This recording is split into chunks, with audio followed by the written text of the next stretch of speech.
ਸਤਿ ਸ਼੍ਰੀ ਅਕਾਲ ਜੀ ਸਾਰਿਆਂ ਨੂੰ। ਸੋ ਅੱਜ ਦਾ ਵਿਸ਼ਾ ਹੈ ਪੋਰਟਫੋਲੀਓ ਬਿਲਡਿੰਗ।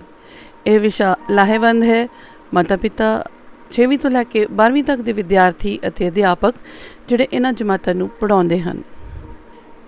ਸੋ ਲਗਭਗ 10 ਸਾਲ ਤੋਂ ਮੈਂ ਵੋਲੰਟੀਅਰ ਕਰ ਰਹੀ ਹਾਂ CV ਲਿਖਣ ਦੇ ਵਿੱਚ ਵਿਦਿਆਰਥੀਆਂ ਦੀ, ਜਿਹੜੇ ਕਿ ਇੰਟਰਨੈਸ਼ਨਲ ਸਟੂਡੈਂਟਸ ਵਜੋਂ ਕੈਨੇਡਾ, ਆਸਟ੍ਰੇਲੀਆ ਅਤੇ ਇੰਗਲੈਂਡ ਗਏ ਹੋਏ ਆ। ਅਤੇ ਜਦੋਂ CV ਲਿਖਣ ਲੱਗਦੇ ਹਾਂ ਤਾਂ ਉਹਨਾਂ ਨੂੰ ਪੁੱਛਦੇ ਹਾਂ ਕਿ ਤੁਹਾਡੇ 'ਚ ਤੁਸੀਂ ਦੱਸੋ ਤੁਹਾਡੇ CV 'ਚ ਕੀ ਲਿਖਾਂ। ਤਾਂ 12ਵੀਂ ਪਾਸ ਵਿਦਿਆਰਥੀ ਅਕਸਰ ਕਹਿ ਦਿੰਦੇ ਆ ਜੀ ਅਸੀਂ 12ਵੀਂ ਪੜ੍ਹੀ ਆ, ਅਸੀਂ ਸਾਇੰਸ ਨਾਲ, ਕਾਮਰਸ ਨਾਲ ਜਾਂ ਆਰਟਸ ਨਾਲ ਕੀਤੀ ਹੈ। ਸੋ ਇਸੇ ਤਰ੍ਹਾਂ ਦੇ ਉੱਤਰ ਲਗਭਗ ਗ੍ਰੈਜੂਏਟ ਜਿਹੜੇ ਸਟੂਡੈਂਟਸ ਆ ਉਹਨਾਂ ਦੇ ਆਉਂਦੇ ਆ। ਵੱਧ ਤੋਂ ਵੱਧ ਉਹਨਾਂ ਨੇ ਕਿਸੇ ਇੱਕ ਅੱਧੀ ਕਲਚਰਲ ਐਕਟੀਵਿਟੀ ਦੇ ਵਿੱਚ ਪਾਰਟੀਸਪੇਟ ਕੀਤਾ ਤਾਂ ਉਹਦੇ ਬਾਰੇ ਦੱਸ ਸਕਦੇ ਆ ਉਹ। ਸੋ ਪੋਰਟਫੋਲੀਓ ਬਿਲਡਿੰਗ ਇੱਕ ਬਹੁਤ ਸਟਰੋਂਗ ਟੂਲ ਆ ਤੁਹਾਡੇ ਹੱਥ ਦੇ ਵਿੱਚ। ਸੋ ਪੋਰਟਫੋਲੀਓ ਕਿਉਂ? ਕਿਉਂਕਿ ਪੋਰਟਫੋਲੀਓ ਤੁਹਾਡੇ ਬਾਰੇ ਇੱਕ ਵਿਸਥਾਰ ਦੇ ਵਿੱਚ ਦੱਸਦਾ ਕਿ ਤੁਹਾਡੀ ਓਵਰਆਲ ਪਰਸਨੈਲਿਟੀ ਕਿਵੇਂ ਦੀ ਆ, ਤੁਸੀਂ ਆਪਣੇ ਵਿਦਿਆਰਥੀ ਜੀਵਨ ਦੇ ਵਿੱਚ ਕਿਹੜੇ ਸਕਿੱਲ ਹਾਸਲ ਕੀਤੇ ਆ। ਮੰਨ ਲਓ ਕਿਸੇ ਫੰਕਸ਼ਨ 'ਤੇ ਡਿਸਪਲਿਨ ਦੀ ਡਿਊਟੀ ਦਿੱਤੀ ਆ ਤਾਂ ਇਹਦਾ ਮਤਲਬ ਤੁਸੀਂ ਟੀਮ ਬਿਲਡਿੰਗ ਇੱਕ ਟ੍ਰੇਟ ਗੇਨ ਕੀਤਾ ਹੈ, ਜਿਹਦੇ ਵਿੱਚ ਤੁਸੀਂ staying disciplined and controlling other people, leadership skills showcase ਕਰਦੇ ਆ। ਸੋ ਇਹ ਤੁਹਾਡੇ CV ਦੇ ਵਿੱਚ ਇੱਕ ਬਹੁਤ ਇੰਪੋਰਟੈਂਟ ਪੁਆਇੰਟ ਹੁੰਦਾ ਜਿਹਨੂੰ ਕਵਰ ਕੀਤਾ ਜਾ ਸਕਦਾ। ਇਸ ਤੋਂ ਇਲਾਵਾ ਸਾਲ ਦਰ ਸਾਲ 6ਵੀਂ ਤੋਂ ਲੈ ਕੇ 12ਵੀਂ ਤੱਕ ਤੁਸੀਂ ਕਿਵੇਂ ਗਰੋ ਕੀਤਾ ਹੈ ਉਹਦਾ ਇੱਕ ਪੂਰੀ ਤਰ੍ਹਾਂ ਨਾਲ ਰਿਕਾਰਡ ਵੀ ਇਸ ਪੋਰਟਫੋਲੀਓ ਦੇ ਜਾਂਦਾ ਹੈ।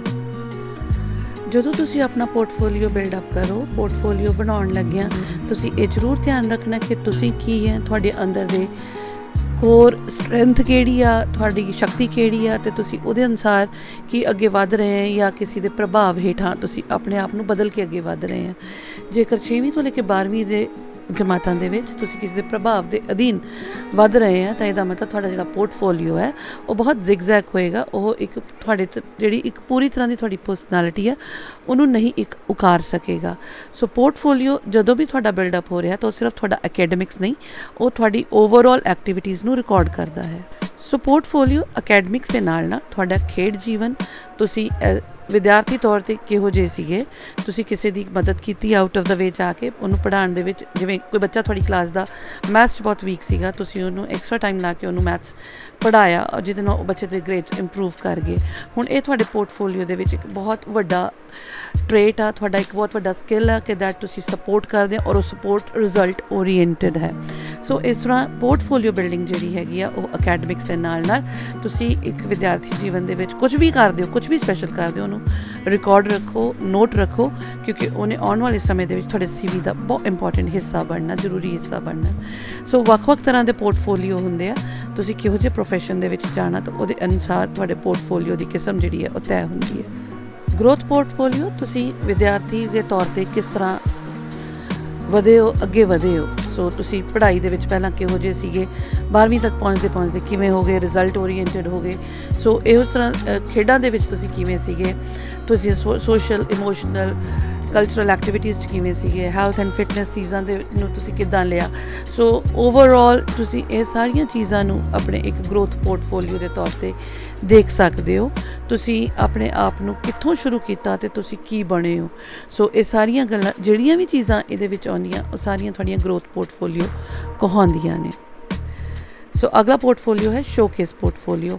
ਤੁਸੀਂ ਬਹੁਤ ਵਧੀਆ ਸਿੰਗਰ ਹੋ, ਤੁਸੀਂ ਕਿੱਥੋਂ ਸ਼ੁਰੂ ਕੀਤਾ, ਸੋ ਤੁਸੀਂ ਕਿਹੋ ਜਿਹੇ ਪਹਿਲਾਂ ਗਾਣੇ ਗਾਉਂਦੇ ਸੀ, ਤੁਹਾਡੇ 'ਚ ਕੀ ਮੈਚਿਓਰਿਟੀ ਆਈ, ਕੀ ਤੁਸੀਂ ਉਹਨਾਂ ਨੂੰ ਵੀਡੀਓਜ਼ ਦੀ ਫਾਰਮ ਦੇ ਵਿੱਚ, ਫੋਟੋਗ੍ਰਾਫਸ ਦੀ ਫਾਰਮ ਦੇ ਵਿੱਚ, ਐਕਟੀਵਿਟੀਜ਼ ਦੀ ਫਾਰਮ ਦੇ ਵਿੱਚ ਰਿਕਾਰਡ ਕਰ ਰਹੇ ਹੋ ਕਿ ਨਹੀਂ, ਉਹ ਸ਼ੋਕੇਸ ਪੋਰਟਫੋਲੀਓ ਹੁੰਦਾ ਹੈ।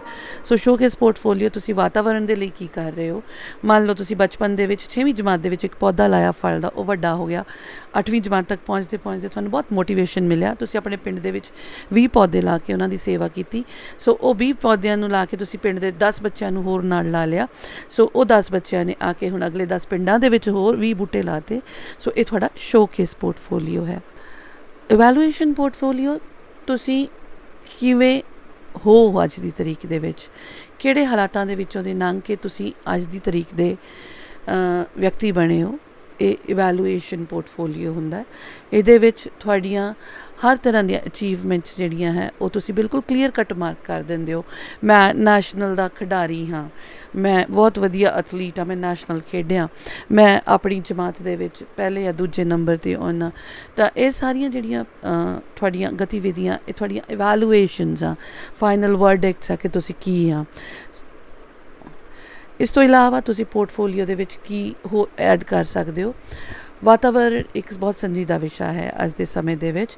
ਹਿਊਮਨ ਰਾਈਟਸ ਬਹੁਤ ਸੰਜੀਦਾ ਵਿਸ਼ਾ ਹੈ। ਤੁਸੀਂ ਵਿਦਿਆਰਥੀ ਦੇ ਤੌਰ 'ਤੇ ਕੁਛ ਵੀ ਇਹੋ ਜਿਹਾ ਕਰ ਰਹੇ ਹੋ ਤਾਂ ਉਹ ਸਾਰੇ ਤੁਹਾਡੇ ਸਕਿੱਲ ਆ, ਉਹ ਤੁਹਾਡੇ CV ਦੇ ਸਕਿੱਲ ਕਾਊਂਟ ਹੁੰਦੇ ਆ, ਜਿਨ੍ਹਾਂ ਨੂੰ ਲੀਡਰਸ਼ਿਪ ਸਕਿੱਲ ਕਿਹਾ ਜਾਂਦਾ, ਟੀਮ ਬਿਲਡਿੰਗ ਸਕਿੱਲ ਕਿਹਾ ਜਾਂਦਾ। ਤੁਹਾਡਾ ਪ੍ਰੋਐਕਟਿਵਨੈਸ ਸ਼ੋ ਹੁੰਦੀ ਆ, ਸੈਲਫ ਵੋਲੰਟੀਅਰਿੰਗ ਸ਼ੋ ਹੁੰਦੀ ਹੈ। ਸੋ ਉਹ ਸਾਰੀਆਂ ਐਕਟੀਵਿਟੀਜ਼ ਜਿਹੜੀਆਂ ਤੁਸੀਂ ਕਰ ਰਹੇ ਹੋ ਉਹਨਾਂ ਨੂੰ ਰਿਕਾਰਡ ਰੱਖਣਾ ਹੈ। ਸੋ ਮੇਰੀ ਬੇਨਤੀ ਹੈ ਪੇਰੈਂਟਸ ਨੂੰ, ਟੀਚਰਸ ਨੂੰ, ਕਿ ਤੁਸੀਂ ਆਪਣੇ ਸਟੂਡੈਂਟਸ ਨੂੰ ਇਹਨਾਂ ਰਿਕਾਰਡ ਰੱਖਣ ਦੇ ਵਿੱਚ ਜ਼ਰੂਰ ਸਹਾਇਤਾ ਕਰੋ। ਵਧੇਰੀ ਜਾਣਕਾਰੀ ਦੇ ਲਈ ਤੁਸੀਂ ਮੈਨੂੰ ਵੀ ਕੰਟੈਕਟ ਕਰ ਸਕਦੇ ਆ।